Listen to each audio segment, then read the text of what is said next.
¿En qué mano se oculta la ficha? Si elegiste la mano izquierda, has perdido. Si elegiste la mano derecha, has ganado. Pero el Mahjong no se trata solo de acertar, sino de cómo afrontas la incertidumbre. Bienvenidos a Shanten Zero. Si alguna vez estuviste interesado en jugar al Mahjong y no lo hacías por falta de material en español, has llegado al lugar indicado. Me alegra que estés aquí, soy Luca.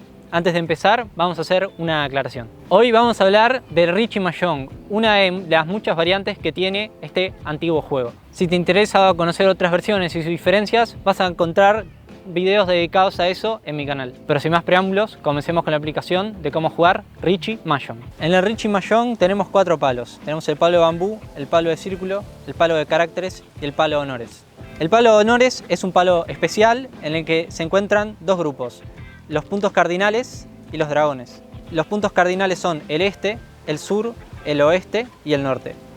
Y los dragones son el dragón blanco, el verde y el rojo. Después tenemos estos 3 palos que son numéricos. Son palos que van del 1 al 9 y como todas las del resto de las fichas hay 4 copias. Ahora, para que la explicación sea más sencilla, voy a retirar 2 de estos palos para que sea más sencilla la explicación. El objetivo del juego en el Mahjong es formar grupos de 3 fichas. Por ejemplo, pueden ser escaleras o tríos. Tenemos que formar 4 de este estilo, por ejemplo, así. Y después tenemos que formar un par. Por ejemplo, esta podría ser una mano ganadora, compuesta por 4 grupos de 3 y un par, cumpliendo unas reglas específicas, que por ejemplo, un grupo de 3 fichas tiene que ser siempre del mismo palo, no se pueden mezclar. Por ejemplo, yo no puedo hacer una escalera 3, 4, 5 con un 5 de bambú y un 3, 4 de círculo. Como las escaleras van del 1 al 9, también ocurre una cosa, que es que una escalera no puede ser 2, 1 y 9, por ejemplo. Una escalera cuando llega a su mínimo queda ahí, o cuando llega al máximo. Por ejemplo, una escalera 2, 1, 9 no puede ocurrir. Acá tenemos 13 fichas ocultas del resto de jugadores. Las voy a mostrar para que sea más fácil de explicar, pero tenemos básicamente 3 grupos de 3 fichas, que son en este caso 3 tríos y una escalera, un par, que es la misma ficha 2 veces, y después tenemos 4 y 5 en este caso, que puede ser completado con 2 fichas, o el 3 o el 6, del mismo palo, ¿no? Y a la hora de jugar, yo, cuando me toque el turno, robaría e intentaría buscar ese 3 o ese 6.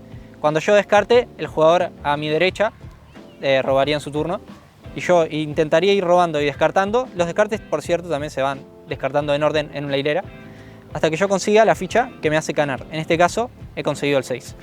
¿Qué ocurre cuando consigo el 6? Significa que esa mano yo logré ganarla. Generalmente el juego se juega a 4 rondas, en las que cada persona va primero. Nosotros siempre tenemos 13 fichas y en nuestro turno de robar pueden pasar 2 cosas: que ganemos con esa ficha, que es el caso, o que tengamos que elegir una de las 14, puede ser la misma que robamos también, para descartarla en nuestra fila de fichas.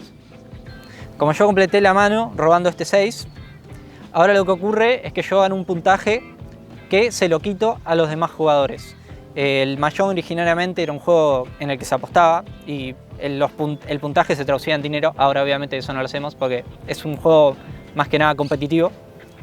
Y el valor, el puntaje que nos tiene que dar cada persona, va según la rareza de la mano, que puede variar según la dificultad de armado. Digamos, por ejemplo, si yo tuviera una mano que es solo de bambú, por ejemplo, o solo de círculo, eso haría que mi mano fuera más difícil de hacer que usando los 2 palos. Por ende, mi mano aumenta su valor. En el Richie Mahjong se usan estos palitos para contabilizar qué puntaje tiene cada jugador. Acá tenemos 3 palitos que son el de 10.000, 5.000 y 1.000. Hay más, pero ahora solo para ejemplo agarramos estos. Una mano del Mahjong cuando es completada tiene cierto valor y los rivales tienen que pagarle a esa persona el valor que valga. Por ejemplo, si mi mano vale 10.000, una persona me tendría que dar 10.000 puntos. Ahora volvimos un turno atrás y tenemos 13 fichas. Todavía no ganamos, ¿no? Entonces, nosotros podemos hacer una jugada especial que le da el nombre a esta versión del juego, que es Richie Mahjong, que es básicamente apostar 1000 puntos y ahora nuestra mano tiene más valor. En el siguiente video vamos a explicar cómo llegar a esta situación para estar a una ficha de ganar. Si te pareció útil este video, te agradecería si me sigues en mis redes. También cualquier duda que tengas la responderé en los comentarios. Hasta otra.